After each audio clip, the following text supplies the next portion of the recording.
Now what I'd like to do is, as the sixth video in this initial sequence of videos that I'm doing, I'd just like to tie up a few loose ends with regards to some of the things that we've covered, and I've mentioned in some of the previous videos that I'll return to some matters later on, which I'll do now. Now what I'm wanting to do is really cover off probably about 5 things. First off is Lagoima legislation, and just have a little bit of a look at that. The second thing will be Haikaka investigations based in Waihi. The third one will be the Ombudsman and the Protected Disclosure Act. And the fourth one, just a brief update on BOPLAS. And the fifth one, bankruptcy. So what we'll do is we'll kick off with the first one, the Lagoima legislation. And what I'm going to do here is, from a commoner's point of view, have a bit of a look at Lagoima legislation and just answer a few questions which I have issues with in terms of the judgment. So let's get started. Now this here is a copy of the Local Government Official Information and Meetings Act. What I'm just going to do is have a look at a few paragraphs of this. The first one is paragraph 4, which is the purpose. And the purpose of this act is to promote the open and public transaction of business at meetings of local authorities in order to, and what I've done here is just highlighted some of the points that I want to highlight, to promote the accountability of local authority members and officials, and this will promote good local government in New Zealand.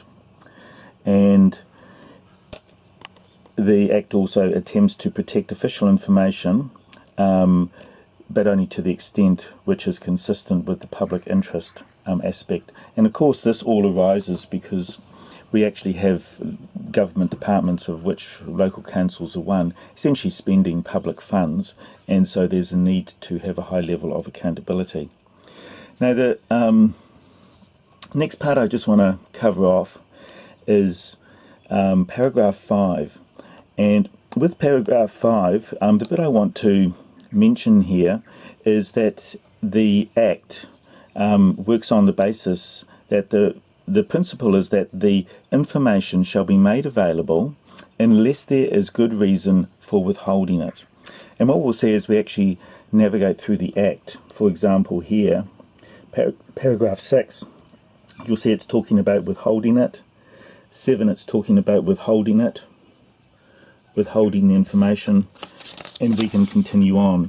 So in terms of paragraph 7, this is the one typically used by local bodies in order to withhold information, and you'll see there's basically a list of areas A through to J which actually prevent information being released. What I've then done is taken particularly that paragraph 5 and the way the rest of the Act works, which is essentially, paragraph 5 says that the information is essentially, all of it is available, and the rest of the legislation in effect has various sections which actually allow councils to withhold the information.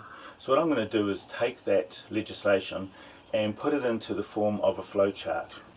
So this is the flowchart that I've drawn up, and I'll just step through it briefly before we try to answer a question or two related to this. What I've done here is said basically the process kicks off with a request being received by somebody, say myself, being sent in or emailed in.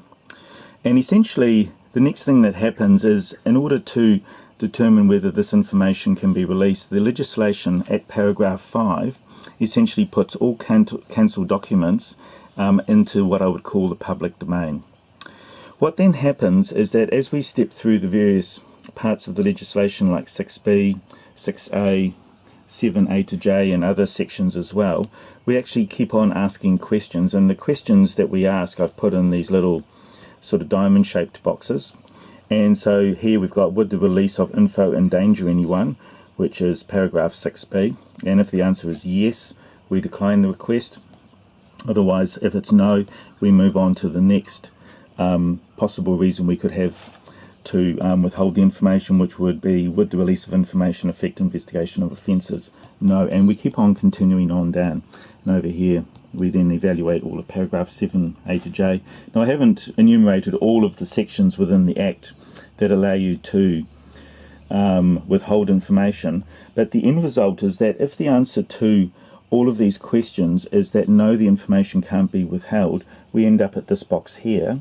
The information is released to requester, whereas if any of them end up with yes, and I should have an arrow here, the information is request is declined.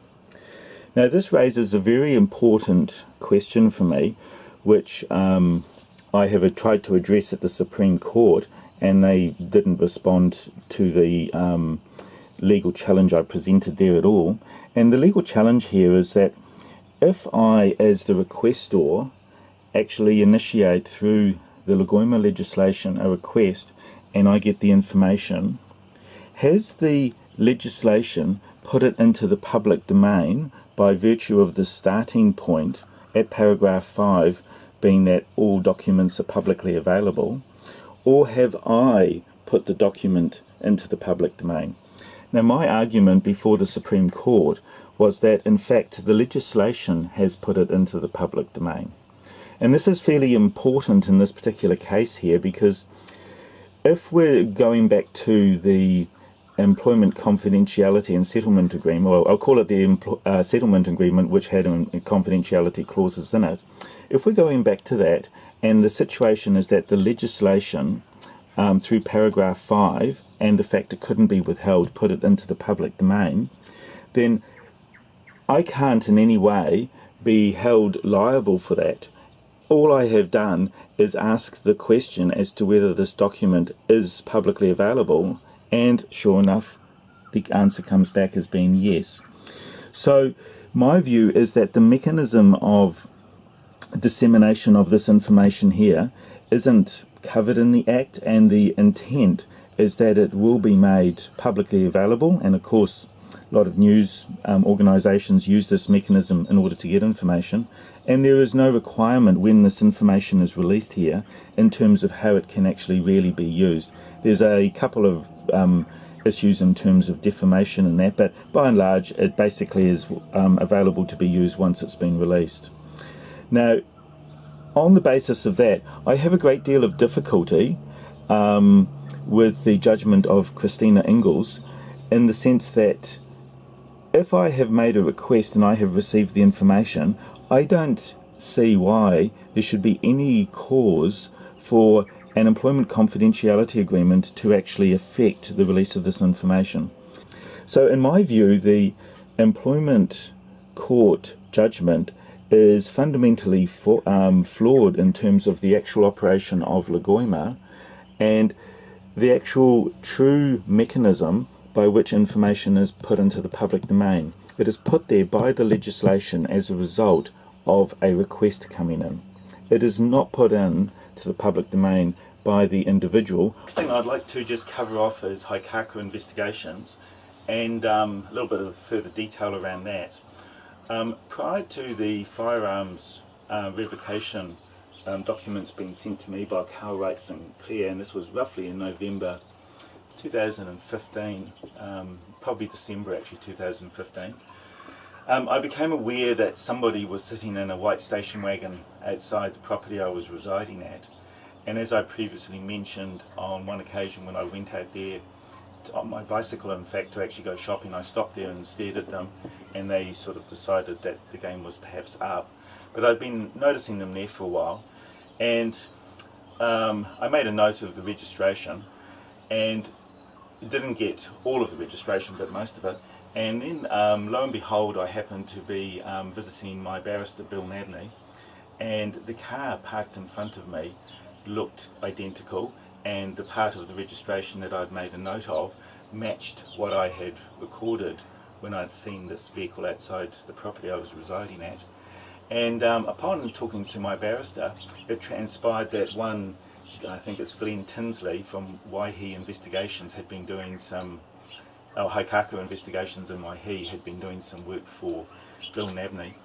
So while I that point didn't actually know whether or not for sure the vehicle was definitely from Haikaka Investigations. It seems fairly likely.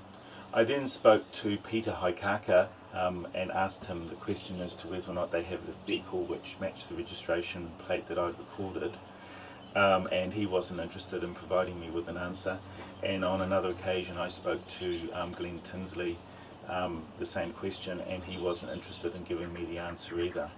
So while I can't be 100% sure, it seems very likely to me that as a result of working at Tauranga City Council, they were spying, and all I can conclude is that they were trying to find something that they could potentially use against me to bring an end to the sequence of events that had unfolded and the embarrassing situation that Tauranga City Council had found them in. Next part which I'd like to cover off is the Protected Disclosure Act and the Ombudsman. I made a 212-page Protected Disclosure Act submission to Tauranga City Council, and in the process a Protected Disclosure Act submission was also made to the Ombudsman with regard to the abuse of the criminal justice system in order to essentially get a predetermined employment outcome, and that pertained to the search warrant, which in my opinion had the sole purpose of trying to cut off the second source of income that we had, and that was done at the same time as they were intending on having me suspended without any pay. So that second submission went through to the Ombudsman, and ultimately the first one, which generated a response by TCC, so they essentially investigate themselves, also got escalated to the Ombudsman. Now, in the case of the Ombudsman, I just want to sort of cover off where that got to, and essentially the two complaints essentially got nowhere. The reason they got nowhere, and we'll see this in a second, is that the Chief Ombudsman, I believe he is, Peter Bosher, responded back that essentially the complaint really seemed to primarily involve around a employment related matter, and the only other part of it was the 1.35 million spend, which was then referred to the Auditor General. Now, for the employment aspect of it, the Ombudsman then elected to make use of section 17.1a, and section 17.1a basically says that if there is another avenue that somebody can make use of in order to get a resolution, essentially the Ombudsman does not need to investigate. So Peter Bosher elected to make use of that part of the section in order to basically say that this is a matter for the Employment Court. So we'll just have a look at that letter now. So the letter from Peter Bosher says a couple of things. That under the Ombudsman Act, it does not require the Ombudsman to investigate a disclosure. And secondly, that under section 17.1a of the Ombudsman Act, it authorises the Ombudsman to refuse to investigate a complaint where the law provides an adequate alternative remedy to which it would be reasonable to expect a complainant to resort by him back in May 2016. So the next thing I'll just put a bit of closure to is the Protected Disclosure Act submission that I made to TCC, the 212-page submission. When that was responded to, the response was basically half a page, which just said that pretty well there was no wrongdoing, and in the process it, I think, made mention of an interim Pba Report. I then requested a copy of the interim Pba Report and was declined. That was as a result of making the PDA submission itself. So what I then did is lodged a Legoimo request for the interim PDA report, and that was declined. That was then escalated to the Ombudsman, and approximately a year and a half later the council was then forced to respond, and there was a lot of communication going forwards and backwards, and the end result is that I think there's a couple of fairly minor redactions to the interim PDA report. Now, I'd just like to perhaps have a look at that interim PDA report and just look at a couple of the responses that were made there in terms of what the allegations were. So this was the response I eventually got back on the 30th of May 2017 after essentially what pretty well was, I would suspect, if I look back, about 2 years of battling. What we'll see here is that there's been a complaint to the Ombudsman which has that reference number, and here is a copy of the memorandum that was generated, which I refer to as the interim report, in response to my Protected Disclosure Act submission. Okay, once again, even though this information has been provided via Lagoima, please note that this information is provided to you on a confidential basis, and redactions have been made according to a couple of sections, and as is the case with everything that I do with the Tauranga City Council, everything now goes through Matthew Ward Johnson. So let's have a look at this.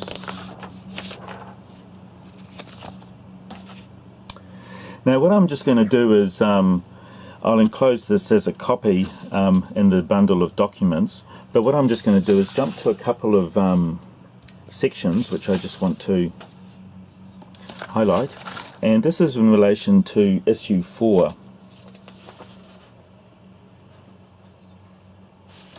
And what this really pertains to here is the conversation that I overheard on or around the 10th of July as a result of coming back for the Tuesday night maintenance and hearing a heated discussion between Jane Lovell-Gadd and Grant Strang.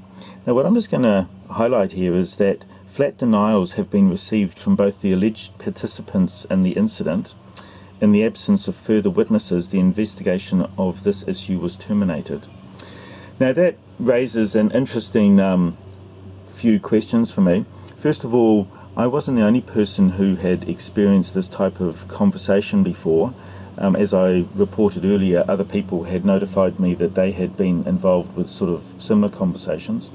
And as I said earlier, with this particular conversation, my estimation would have been it went on for about 20-25 minutes, and because it was quite loud I could hear pretty much all of it, and I sat there eating my Indian food.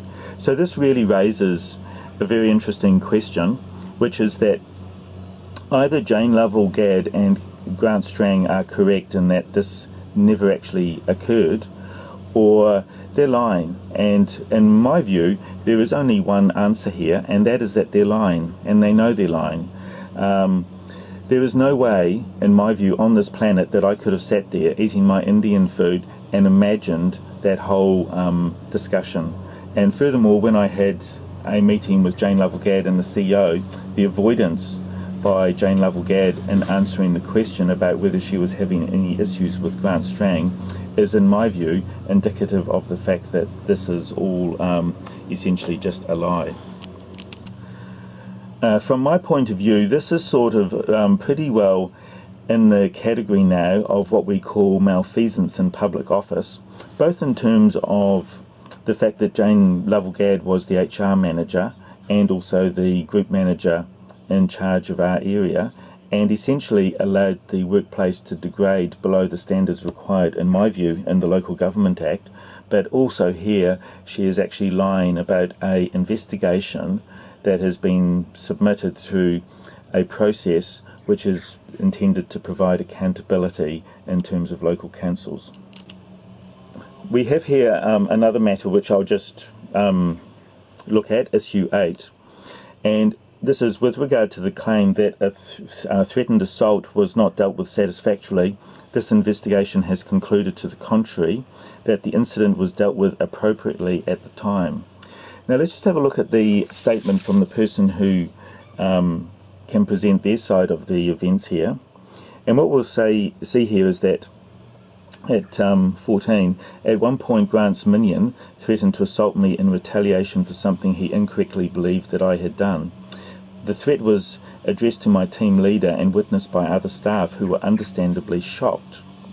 As a result, my team leader laid an official complaint with Grant, which resulted in a meeting between Grant, Nai Goodhue, my team leader, and myself. Now, this sort of behaviour I have never come across before at Tauranga City Council, so this is getting pretty bizarre in my view, but let's just continue on and see what this person says. When my team leader and I entered the office, Grant and I were there laughing together. Grant stated that the whole matter was a misunderstanding and that Nye would apologise and that would be the end of the matter.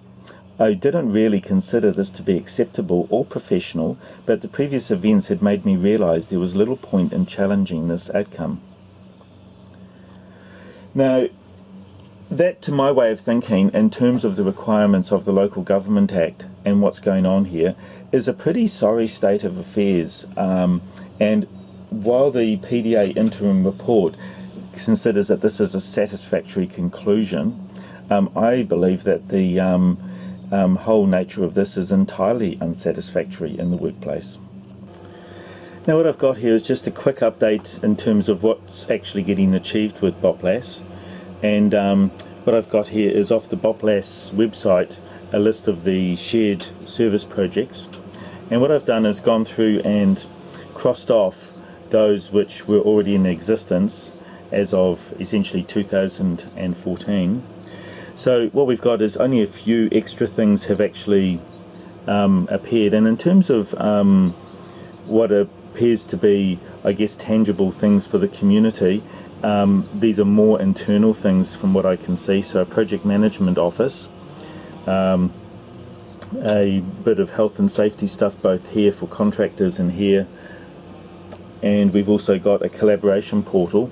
Maybe that's been set up in order to try to get some collaboration amongst the various councils involved, and so I've made the note there, is there any collaboration? And I mention that because of the fact we're back in a situation where the councils have essentially seen some strange behaviour at TCC. There's a information vacuum, and so I suspect that that will cause a more sort of standoff type of behaviour rather than any sort of active participation by the various councils. And then we've got a couple of other things here which I have no idea what they are and how significant they are. So in terms of the sort of progress that has occurred, I would have to say that this is at the lower end of what I was hoping would be achieved, and it really is, I think, a reflection of the fact that not only myself but the other two staff had a guts full of the workplace and just decided to go, which is probably the best decision for most employees, and essentially you're left with the current management and essentially a very good initiative in a state of disarray, in my view. And what we'll just do here is have a little bit of a look at the situation in terms of court action prior to leaving TCC and then thereafter. So prior to my employment termination, no charges of any type, civil or criminal, and then after leaving TCC, we'll now cover that off. So we've got criminal charges, the illegal access and the damage. We've got over here the firearms revocation with Judge Ingram.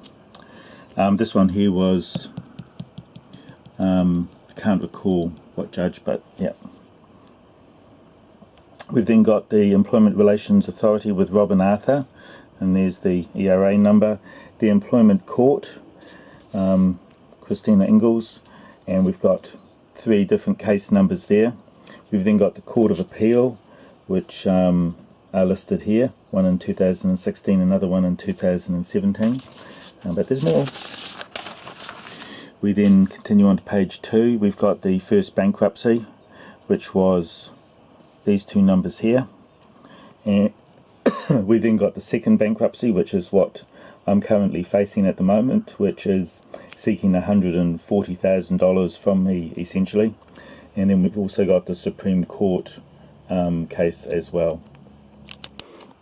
So I don't know about you, but it might be extremely worthwhile really considering if you want to work at TCC, especially if you want to make a difference, if you want to keep your head down and never say anything about anything you see going on, then it might be a fine place to work, but otherwise it might be quite hazardous to your health.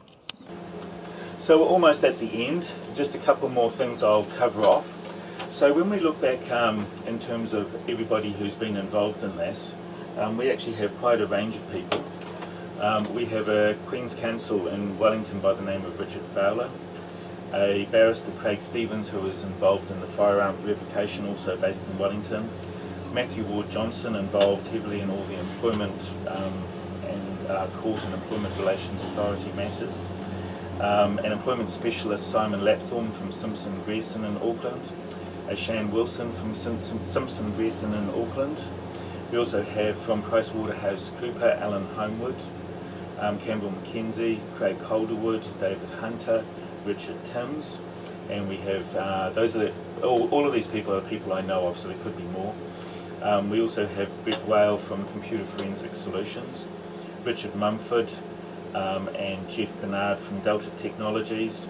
We also have around about 5 Spark staff that were all involved in gathering information when the employment investigation and criminal sides got kicked off. We've got Greg Tinsley and probably Peter Haikaka to a certain extent at Haikaka Investigations in Waihi. We have Keith Hadley McGregor at Personal Psychology. And then when I made a complaint to the Psychologists Board, Keith Hadley McGregor promptly engaged Sarah Ryland from DAC Beechcroft, and I believe the Psychologists Board, from what I understand, engaged a lawyer and the Queen's Counsel. We have 3 police, Alan Kingsbury, Dwayne Morgan and Greg Turner. We also have somebody from the Police Prosecution Service whose name I cannot, Dave Pawson, whose name I've now recall. And so an absolute, I imagine, fortune and cost, and a load of money which could have been spent far more productively on community outcomes in terms of actually advancing BOPLAS, rather than, in my view, management trying to cover up a sickness that, in my view, pervades a large portion of Tauranga City Council. And I really despair at how this is going to really assist in advancing some of these shared services initiatives. So this brings us to the end of the 6th video in this initial release of videos and the information that's been provided. I really do hope that this is actually used to make New Zealand better, a better place to live, work and play, because I honestly do despair at the future the new generation has when we are so wasteful, both with the human skills that we have, but also the financial money that we have, and wasted in such a unnecessary way, which essentially was really a ratepayer and taxpayer funded witch hunt at the end of the day. But I leave that with you, and hopefully this has not been a waste of time. As I said, it's been pretty much a 4-year journey, and of course producing all this material which I have provided has been a very taxing exercise, so I really do hope that it is used. Thank you.